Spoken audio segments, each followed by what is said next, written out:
او یو ورور د ویتر متعلق د دوو مسایلو پوښتنه کړې ده.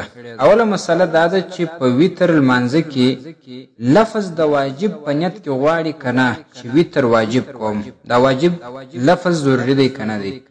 جواب د دې دا دی چې مطلق د ویتر نیت وسی چې 3 رکعاته ویتر کوم بس همدا کفایت کوي. دا لازمي نه ده چې خامخا ورسره ویتر واجب ووایي.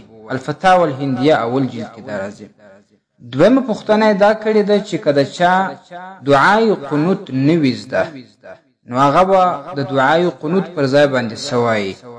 جواب د دې دا دی چې امام ابن عابدین شامی رحمه الله رد المحتار کې لیکي د دې پر ځای دی اللهم ربنا آتنا فی الدنیا حسنة وفي الآخرة حسنة وقنا عذاب النار وای هم کفایت کوي. او کله چا هغه نه وي زده امام ابو اللیث رحمه الله وایي چې بیا د 3 واره دغه دعا تکرار کې اللهم اغفر لي اللهم اغفر لي اللهم اغفر لي.